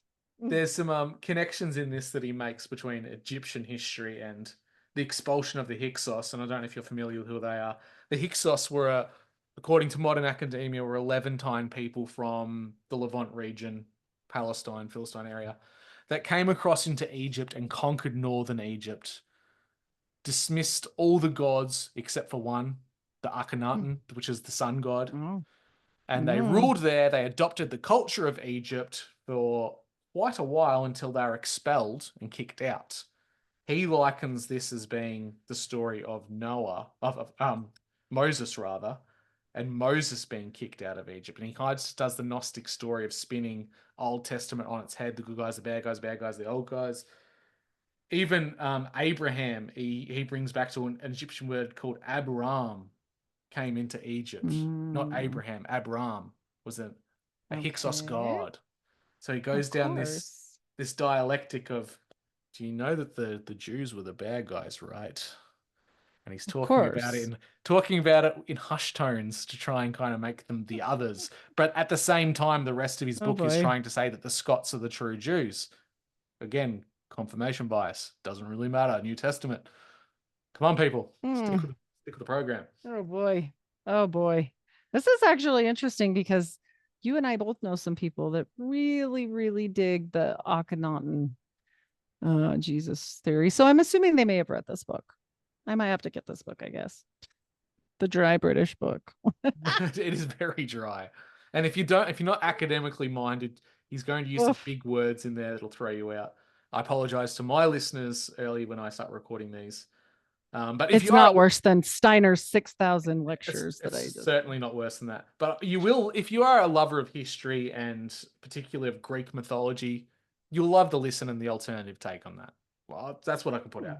He does a lot of talk about Crete and the Cretans and how we have that term now via history because Crete was kind of rebelling against the rest of Greece, and that's how we refer to people today. Interesting for the linguistics. You just have to sift through the weeds and find the flower inside, which is the truth, which is half the fun.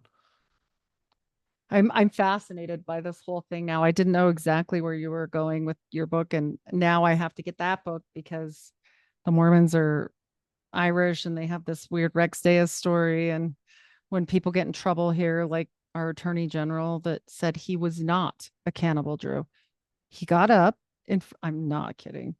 I'm not going to name his name. People can look it up. Nobody asked him. I don't know if God like played a trick on him and something came in his ear and he thought somebody asked him, but in the middle of a press conference on TV, he said, "I am not a cannibal." Nobody asked. Nobody asked. Can you imagine What's an being there? odd thing to say? What did he do? Why? Why did you say that? Could you imagine being his wife? What are you doing? Stop that, weirdo. Like Just so, but just then go bite her ear off. Do it. I'm not a cannibal. I'm not. And so everybody was confused and they were like, what? And so he ran away and bought a castle in Scotland. So As you that do. You know, getting going back to old Jerusalem, apparently. apparently he's going to the homeland. So yeah, weird, super weird. I had to tell you that. As you're reading all this, I'm like, yep, they know this story. Mexico or Scotland. That's where they're going. Wild. Absolutely wild. Well, we're not going to be like an Oprah's book club and then tell people to go out No. and buy books. For the listeners, if you do want to get hold of these, they are stupidly expensive. Stupidly expensive.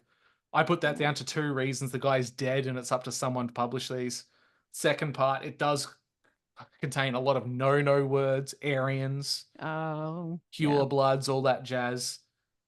Very ethnocentric, but it makes sense for the time it was written. This guy comes from a world that was prior to the Nazi Party, and academia did believe in those words, and they used those words. And I don't think those words are necessarily bad. It's just a certain mustache man from Austria who liked to paint paintings made it bad for everyone.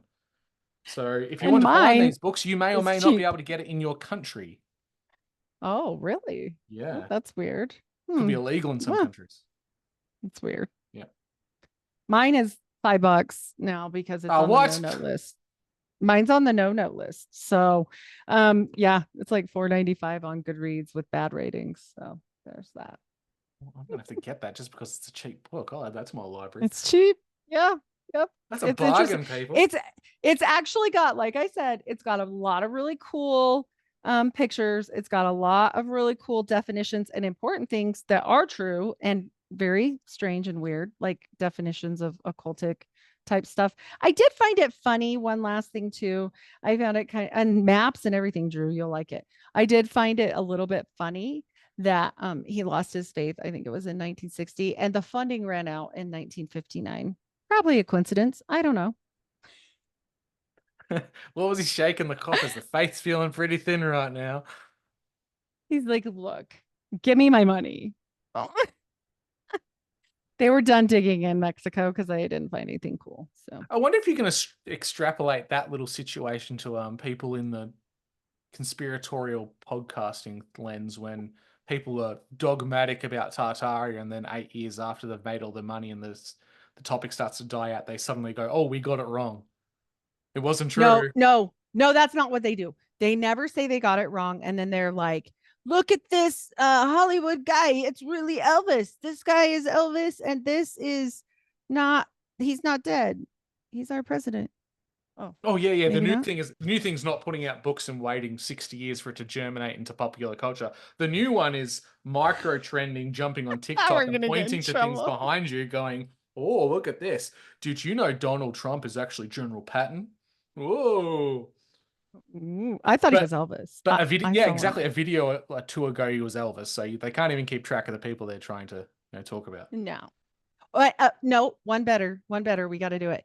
They don't wait for a super long time on the books because they AI them and they're done in like 5 minutes. Yes, it's very convenient when you've got a pre-written book and you end up on a major series of podcasts all within 10 days, and your book is the topic of conversation that somehow you've been writing for a very long time, but you appear on all the Very shows, long. and then you've got all the big name people all at once, which seems like Drew, as long as you've known me, let's see. I've been doing this for almost 3 years. I have been doing research and study and some writing of a book. I'm not even 100 pages in. It's been 3 years. That's, it takes so long. And I can't even imagine if it ever gets done and I get it edited. Like, that's going to take a billion years. Like, I might be dead when my book gets written too. Maybe it'll be stupid expensive. so. And you know what? I'm going to surprise the viewers. Guess what? I'm also writing a book, Are but you it's not redoing it? conspiratorial. It's just a work of Oh, fiction. It's a bit of fun. It's a story, and I've also written a kids' picture story book, but I'm not going to build a whole profile on that and go on to every circuit and go to conventions for adults who are trying to be at Comic oh, Con but don't want to go to Comic Con because they think it's nerdy. I would rather go to, I think Comic Con might be fun. You can at least wear an outfit. So let's have fun with it. You don't have to like Yeah. you're pretending to be something that you're not, but it's a different type of thing. I think that's fun. I It's don't pro- know. I mean, I'm not against any of it, but look, here's the thing. Like, if you want to do an AI book, that's fine. Like, if, and some people have done a lot of studying and just used AI to put it together. That's a different thing, right? And I'm not dissing anybody that wants to go do whatever they want to do, but don't act offended when academics, because there are some of us in the podcast world that have multiple degrees and we're academics. And when we go, like that. And I'll AI written. never not say, like, I just had a guy on that I completely disagree with. Okay. He thinks we should all go do the Torah feasts and all the things. And I have to go in a shed. Thank God I don't bleed anymore. Literally, I'm not kidding. I'm not saying it in a bad way. Um, I, I, I don't know. I don't know what that is, but like I would still have them on to hear them out because I like to hear people out. That's the whole point. If I agreed with everyone, how boring, really. But also, there's some people like that. You've never heard of this guy because he's not an infomercial. He's just a guy like who has a fairly okay theory. Like I would still hear him out, but it's not hearing it out every day on end and end and end. So yeah, you get my point. Anyway. I do. Or you could be like me and be a contentious person and invite people on and then challenge them and they seem to Uh-oh. squirm and not like being challenged and then put the word out and you got the kibosh on you and people don't want to go on your Uh-oh. show anymore. But anyway, We're talking that's about that. okay. Yeah. That's okay. Oh boy. But We're like we're gonna get in trouble for to this. your benefit though, like you mentioned, people they'll do a lot of research and they'll compile it and they'll get AI to write it. Right. AI is still writing it. Like, are they actually are they doing deep research where they're rewording it themselves or are they just copying and pasting from links online and then getting the book written for them? Because I can read someone's book or a piece of writing and I can tell when AI is doing it because if you've heard the person speak versus the way the Oh, person yeah. writes, yes, there is an academic form of writing that's different from the way you speak, but you can tell when someone's talking and that their own vocabulary limit to the words that they're actually using in conversation versus what they're putting into a whole book. True. Bit of a red flag. True, true, true. And honestly, like either way you do it, it's fine. But I don't think it should be compared to the works that are old, like these older books and I think that's the only reason why I even bring it up. But I have seen some reviews on Amazon lately. No one in our podcast community. Okay. I was just looking at some books and literally it's like printed the day before they got it. They were like, apparently this is printed just for me. How weird is that? Like they're just literally typing things into AI the night before they sell it on Amazon. Yeah, and you've got the What? mechanisms on Amazon where you can have it published, binded, and sent out. We saw that Very during funny. COVID. Like there was books that came out within a day or two of events happening, but it I've had not, yeah. chapter upon chapter upon chapter of information, and it just came out. So weird. That to me is really like a new one because you would think like I mean, I get it. Like, you don't want to waste money and I guess wait till it's sold, but also like that doesn't tell me you have a whole lot of faith in yourself. So I don't know. No. And that's the catch 22, the balancing act that we have. You don't want to go to a lot of these newer sources because there's a state of entropy, I think, when it comes to the occult, conspiracy theories. Mm. We're regurgitating information that's been done 20 times over, if not more. And people have done it a In lot the better than occult us. hundreds. Oh, Yeah, right, because yeah. If not thousands, yeah. because of thousands of years of Yeah. regurgitation. And they're not really getting to the minutiae and the point of it. So you're getting this very watered down version of things, which can be dangerous because then it might sound appealing. It might send you down the path of Gnosticism. Then you've got the opposite side of things. You've got books like these, which are written quite a long time ago. You can tell it's of the language of the person that wrote it, of their station. But then again, you have to double check their sources. Just because it's a book from the 1930s doesn't mean it's an academic piece of amazingness. It's not always the Mm-mm. case. Yep. Yep. And even if there's some interesting things in there and that are true, it doesn't make it true. And what if you're a magician and you buy that crappy book and you do the thing wrong and you screw yourself over and you're screwed for the rest of your life because you did it wrong? Exactly. You don't want to practice binding demons if you don't have the right things at your disposal. I wouldn't do it, but I wouldn't do it anyway. Oh So gosh, no. yeah. But Yeah. there are people out there who, because of the New Age movement, think they can do these things. And if you're relying on a book Although, from Amazon that was printed 2 weeks earlier, probably not your best source. although Agrippa said nothing he wrote was true and that he didn't practice. Okay, I'm on one. I'm sorry, but that's real. He really said that. But also, they were trying to kill witches. So, I mean, yeah. Oh no, whatever. Yeah, well, But I he think wrote we've. it himself. Well, yes, there you go. There, Yeah.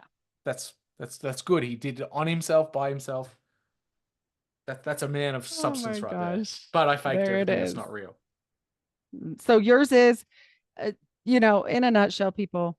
Drew's is there is a white Jesus in Britain, and I have a white feathered Jesus in Mesoamerica. So So if we extrapolate those and combine those things, Jesus was a white Scottish lizard dragon, and he went yeah, from Scotland, the Hebrides, and went all the way to the New World for he some needed a reason. tan. Yeah, He needed a tan. Scotland's dreary. and there's no spices there. Like, come on, they went all the way to South America to get some capsicum and bell peppers and chilies And and tahine. And yes. tahine. Yes. Nothing says Jesus like let's sacrifice some people on an altar on a giant pyramid. That's what happened. Yeah. So, and the calendar thing that was wrong, but that's okay. We'll forget about that. And the Although, DNA thing that was also wrong. Wait, wait, wait, yeah. wait, wait. Don't look at those. Yeah. You'll get excommunicated. If that didn't come through my message, I don't know what else can. Don't forget Romneys are in it. Dun dun dun dun. So Dang it, Hardy. If you just keep focusing on the negative, wrong things in these books, you'll never get anywhere. I know. Just I take them know. on I think I board. missed the point. I missed the point, I guess. I don't know. Well, we did say the name of this show was Unfiltered Point. I think we were pretty harsh on the authors at times, but Ouch. Right? That's a good one. take it for what it is though. There's some great stuff in there and there's some really silly stuff, and you kind of have to point out the silly stuff. I'm not going to be a fanboy within this community and promote something that I don't 100% believe in. And I'm pretty unfortunately, sure we know. and unfortunately, I do see a lot of people that jump onto a trend and then they make their entire persona about that. But This is true. you Don't do do that. you. Don't be That's that fine. guy. You can be that person. That's fine. I will not be that person. Absolutely. No. Nope. Yep. You guys gotta, but I will say this, anybody that's reading books at this point in this day and age, good. Yeah, At you least are the that. chosen people because you read. You're set above. That's right. That's right. And if you're Mormon, you probably really are. You're chosen. So is this like a burn books situation where we're going to come up with a like an Oprah book club seal, but it's the burn book club, unfiltered the burn. unfiltered point seal of disapproval, and we pick every book that Unfiltered we don't point. like. Burn this book. Burn this book. Oh, don't really though. Sorry you wasted your money, but this one was only $5, so it's okay. Hey, that's right. No, there's cool stuff in this one. Don't burn this one. Yeah, no. I think it's kind of sad because And there's God, do cool not burn pictures. this one. That's expensive firewood if you burn this one. Jeez. Oh, oh, All right. especially when you're shipped to Well, Australia. Ugh. oh no, the shipping got you. I, yeah, The yeah. cost was bad enough, but then when I realized the shipping cost went on top, Ugh. I You're got like, my thanks for most out of that. reading it. Let's put it that way. You're like, that's all right. Now it goes to the shelf. Dun dun Dun, dun. dun, dun. Oh no, Although you're gonna do a thing on it. Yeah. yeah, and I am intrigued to actually get his other books to see where he's actually drawing the historical parallels from, because the history is good. I think it gives a good insight into human movements across Europe from the steppe and all the different groups, which I think could give us a greater insight into pre-Diluvian times, but I think he's Who missing the mark in some other knows? areas, which is okay. And they probably killed him. No, just kidding. Oh, I don't know how Did he he die? died. He did die. Okay, I was Well, just gonna ask, like, did he die a bad death? Because my dude made it to old. So, something about having a red handkerchief around his neck and a doorknob, or no, oh, just joking. oh no, Look Kate at this Spade. guy. Oh wait, Look how creepy this guy is. he Doesn't he looks just like scream, "I'm a part of MI6"? he looks just like he looks. What's his? Oh my gosh, yeah, And being MI6 will British, work. he's most likely linked to He didn't aristocracy. Let's smile. no. Yeah, So maybe his teeth are bad, but we can't tell. he's screaming MI5, MI6 for sure. Definitely, definitely weird. Well, maybe it was planned. Who knows? Like, we definitely don't. And my guy did go, like, I asked, like, what happened after? Like, where'd he go? And it was like, oh, he just obscurity. Like, leave him alone. Okay. He disappeared himself. That just fills you full of confidence, doesn't it? I mean, he lived till he was in his 80s, but yeah, he was like, he lived a private life. I'm like, this, so the church paid him off. You know, there's another book I found that I'm not going to talk about right now, but So wait, that's all I got to do to retire is write a book about Mormonism that they disavow and then get paid off? you probably Hold on, I'm going because to chat with GPT right now. yeah. Yeah, it's true. This guy wrote this book and it's all about Dartmouth. And I read this whole thing about the book. I find a podcast about the book, can't find the book anywhere. Hmm. Like, not for $1 billion. I mean, it's Anyway. gone. So I'm like, that's weird. I don't know. So if you wrote that book, come talk to me because that's weird. If you happen to see this, you guys. Well, Weird. how about we give some advice to the listeners? If they're looking for particular niche books, where would you advise they try to find them? Mine, I'm always at the bookstore. It's in the mall. It's so easy for me, but it's like a secondhand bookstore. It's Eborn Books. Mhm. The guy knows me by name. He's like, "Hey, what's up, lady that buys all the books?"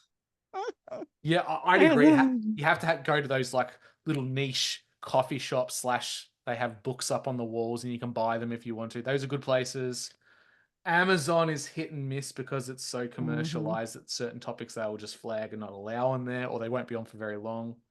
eBay Or can be it'll good because be it's second printed the news. night before on Yeah. see-through paper. Yep. Yeah. Or eBay is good because it's a physical place where people just pop their I have old seen stuff on. some on what's that? What's that little Booktopia or Etsy? something. Etsy. Oh, Etsy. I really? have found Etsy. books on Etsy Really that good. are old books. So Right. sometimes you'll find some cool ones there. Yeah. Nice. Well, Heidi, Read we've done a good read job. people. That's Yes, good. please Yes, read. read. And Even if it's rubbish. and if you have to start off with Sesame Street in the morning going through the ABC song, that's fine because you will get there eventually. Just But read don't your Bible first. yes. And don't use Yeah. AI to write your books and then go on the circuit and do Yeah. other things. God, I'm being so catty. Um, this has been fun, Heidi. Like I said to my We're the listeners, pointy unfiltered tonight. yeah, Next time that's we'll be it. unfiltered point. I have been Drew Missen of your Miss the Point podcast. Like I said, I will be recording each of these chapters and putting my thoughts to the ends of these and putting it out. Purely based on the price of this book, I don't expect people to go out there and buy it, nor would I advise you to. If you want to, by all means, it is quite expensive. The information is great historically and geographically, linguistically, ticks all the boxes for me as a academic and someone who loves that stuff as a hobby. But connecting it to scripture was my bit of an issue. Heidi, Yeah. how about you? Where can listeners find you? Awesome. I am Heidi Love of the Unfiltered Rise, everywhere podcasts are served. If you want more of me, because you just love how I laugh or some silly thing, who knows what, I am at Unfiltered Rise on Patreon as well. I do 2 extra shows a month. I hate cutting episodes or doing any weird stuff like that because it's just not me. So find me there. I'm $5. It's like I'm not going to raise it unless they raise the prices, just because I feel that's fair. And I want to be fair to my listeners. So thank you for following. Thank you, Drew. As always, it is a pleasure, even though you were pointy unfiltered tonight. Yeah. I can't help it. Next time it's you. I'll have to hand you the torch. Yes, you never know with me. On that note, guys, we'll catch you all next time. Bye.